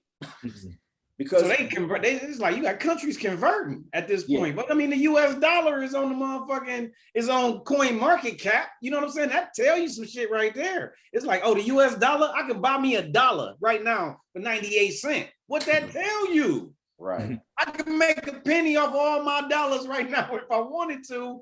You know what I'm saying? Like, because they got a coin. Yeah. Because that's just it's like, oh, this shit is revealing the finance aspect of it and why the finance is important. Is right, but it is revealing how this is an opportunity for some Black power takeover shit, for real. Yeah. Like you just said. I mean, it is. it really is. Like all a nigga gotta do is just say, you know what? I'm shifting my perception. You know, I'm a video game baby. I got Halo. I'm waiting for Halo to be pay to earn. You know, I ain't never tapped off of none of that kind of shit. You know, I sit, practice, and talk shit to people and all that. So it's our people need us to be the ones talking that shit. That part. So what I want to do is right? I want to talk about what moving this last 15 minutes or whatever. So that we clear on, so I think we all know why we're here, what we need, what does moving forward look like? And I'll start with, you know, so tomorrow we starting, me and Donald meeting in the morning at the studio to set up for our first podcast or do test run. We doing something tomorrow morning on our agenda. Yeah, we jumping off. We jumping off to watch ourselves float tomorrow. So we about to jump in the ocean. I got the logo that I'll be finishing vectorizing this evening. Tay, we need some animation on it. We need you to do whatever you want to do, though. It ain't no direction. I did the logo, so I'm passing the baton, and you put your spin on it, and then that's an NFT that we could collaborate on and sell. Because me and Donald gonna do merchandise off of it. You see what I'm saying? So moving forward, that's the main thing. Ebook to catch everybody up. Tomorrow, me and Donald, we jumping in the ocean, and you know, what I would like is that if everybody could put their email address in here as well, like Tay did, and the more intricate conversations, like questions, everybody on email, you know what I'm saying? So just as random as it is, that's how you keep the conversation going, because we all can't physically get together and we all can't do this all the time either.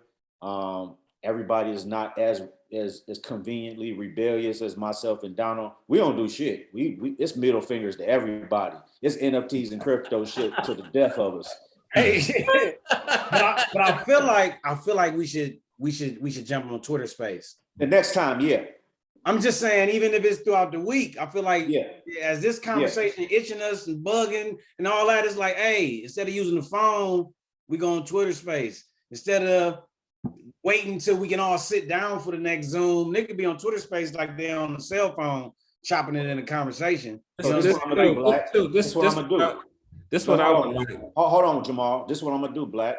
So once the logo is done, it's a promo. Let's pick a day where we want, a day and a time we want to do the Twitter Space, and we throw it out there.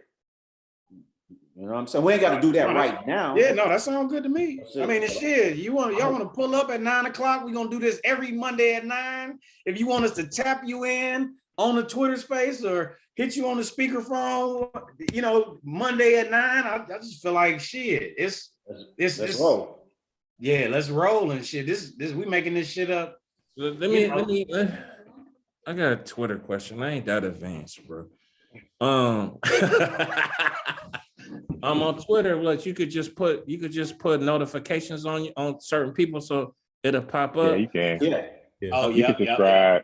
You can subscribe and Because basically, go ahead. and they got like it's like Clubhouse now, so they got their own like Clubhouse conversation. How you do the spaces joint? you just hold the button down to add a tweet, Yeah, and then you got the spaces option now. Oh, yeah. okay. They snatched that from Clubhouse because I've been on a couple of those conversations because they'll have you can have a panel. You can have a panel, and then people can just sit in and listen to the conversation, all that. So and you can subscribe to tweets. So what else? So what else you had? You said I'll get on the email list. We could chop it up on Twitter. What about the Discord joint? I gotta get on there and start listening too. So what I would do, Jamal, is I would just hop on, download the app. It's desktop version too.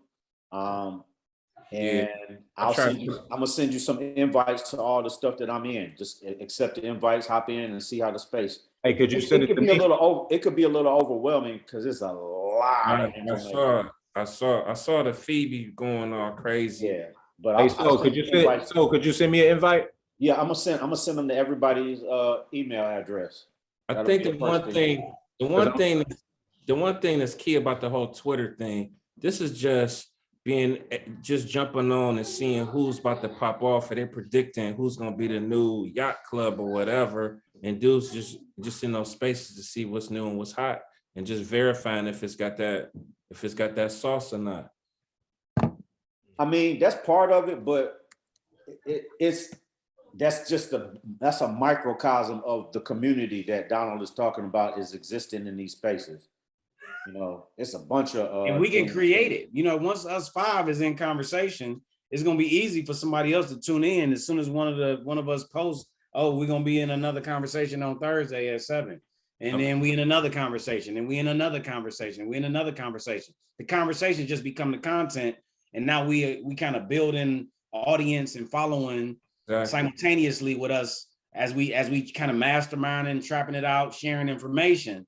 Exactly. Because a couple times I done went live on Instagram, a couple young dudes, and just tapped in on some, damn, thank you for talking about this shit. I ain't heard nobody talking about this shit, sending questions and all that. You know what I mean? And it's like, oh yeah, because there ain't no point in having this. Ain't no point in us talking in private.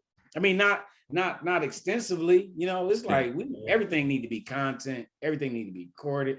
Everything need to be shared because somebody need 1 million fucking followers so we can kind of tap in and carry over to Web 4.0. And I just feel like Web 3.0 is another gateway portal open just like Twitter or Instagram or YouTube or any of the MySpace. Whenever a motherfucker said I'm about to commit to creating the content, this is just another one of those openings. You know what I'm saying? Yeah. Yeah. With a whole new list of social media platforms that's called marketplaces. And now you ain't posting for likes, you posting for, well, you can post for likes and followers because people can like and follow your shit, but now your shit's sitting there and it's got monetization. Yeah, monetization built into it. You know what I'm saying? And it's like, yeah, it's what we already doing. We ain't even gonna have to figure out doing this. We just gonna have to do it together and do it publicly. Yeah. I think, it's just doing it. Like, this is a good start because, it's a collective conversation. And, it's not that we ain't the only exclusive Black group of people having a conversation, but we are the only group that's like us. I know I'm cold as fuck. Ain't nobody really touching me when I need it. So I feel like we got a lot to bring to the table. To this, never mind at the table, to the culture of this. from where we from and from what we do.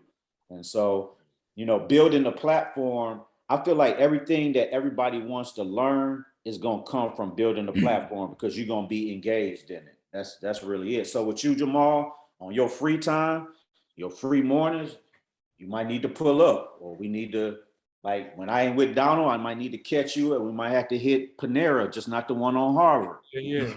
You know what I'm saying? They Wi-Fi a little shaky.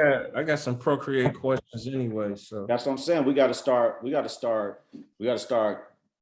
It ain't nothing else for us to do, y'all, but this. Yeah, I ain't got nothing else to do with this. So I don't have no life but this. I'm available to whatever it is. You know what He I'm said, saying? For real. Like I scraped my plate all last year. Like that's what I was doing. I'm sitting there like, let me learn and let me scrape my plate. I ain't got nobody calling me, bugging me to do nothing that I don't want to do. This shit is fucking amazing. man. That's it right there. Yeah, That's I it. ain't here. Hey, I'm a free slave right now, my nigga. Like I'm enjoying life. I'm about to go plow somebody's snow with my 4-wheeler for fun for $60. I ain't there yet. I gotta. Hey, I had to. Full of shit, bro. Damn. But that's it. I mean, that's it. I mean, I'm with you, Jamal. I'm tied up all year with stuff to do, but fortunately, it's stuff where, I'm like running the show. You see what I'm saying? Or stuff where people they know what I do, so I ain't under the whip. But I did. I did say this year to myself that 2022 this is my last year doing murals because you gotta. I mean, it's the 100. The thing about this stuff, bro, it's not too far removed from what we're doing anyway. We're just adding another element onto it. That's it. Yeah, we're not gonna stop what we're doing, but we're gonna use this tool. This is a new set of glasses. We looking at the world the way we've been looking at it. Yeah. Like a lot of artists, a lot of the high-end artists who are seeing a lot of success, they're like, it's just another way until it becomes just the way. But nobody is abandoning physical works. A lot of artists are shipping out physical works or giving you an opportunity to burn the NFT to get a physical piece. So physical work and value still plays a role in this. Like Donald said, it's just bringing that ownership to the blockchain and cutting out the gallery, cutting out the goofy ass gallery who, So it's like if you dropped a T-shirt. That's my question about the marketplace. Does the marketplace now become the gallery? In a sense, but not necessarily exclusive. But it's more like it's not the gallery as much as it's an open space that a motherfucker got to rent, and then you can put a show up in here if you want to. Because the gallery, I'm gonna send you a link. Let me find this link. Because you can build an NFT gallery. It's an open source gallery code that's out now for people who can display their NFTs in a gallery setting. I'm gonna send you one from my guy Joe, who bought my NFT because he's really heavy into this space. It's like you're gonna have NFTs attached to, even if you drop some merch, you're gonna have coins and NFTs attached to that T-shirt. Exactly. Because now you can sell $100 T-shirt because you're selling $100 NFT and you get the T-shirt with it. You know what I'm saying? And you're getting, and maybe like, so here's the thing that here's for me. So for like my Black to the Future drop, I'm thinking I will give away a print, and then it's only going to be 300 of those. The people who invest in these 300, they're going to have some type of lifetime commitment with them. And so that NFT will provide them with some type of utility in any other projects that I do down the road. So let's say if I do, I drop a limited edition T-shirt, those 300 people are going to automatically have that shirt first before the market sees it or something like that. It's whatever we create. But to your question, Marshall, the gallery is going to be the gallery until the gallery is no longer necessary. And will that be ever? I don't know. I don't think the desire for physical space, physical work, and the desire to experience in that, I don't see that going away. but I do see I see the model I'm change. thinking, yeah, no, I agree. I don't see it going away in a traditional. I see the traditional gallery going away because just the nature of how people buy art, even physical art now, has changed. That, you know, just e-commerce has changed that to a degree. But I'm kind of metaphorically thinking about the marketplace as, the marketplace now becomes the place you go to view the artwork that is being sold, hence becoming like the digital web 3.0 gallery. Yep. You know, because the gallery is nothing more than a marketplace for art. So, you know what I'm saying? Now, that's why I'm just intrigued because I got a space, you know what I mean? So I'm thinking about what does that space look like and who's the host of that, you know what I mean? So that's exactly what it is. That's my curiosity around the marketplace.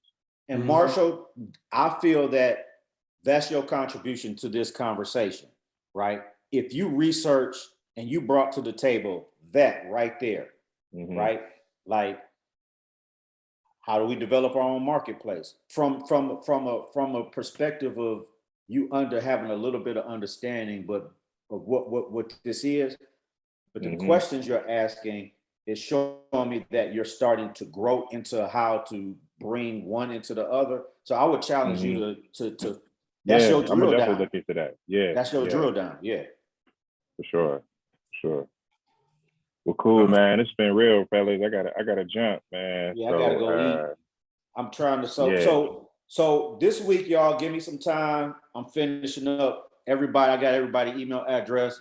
I'm gonna get that ebook out to y'all, and it'll have some answers to some of those questions, some of those resources.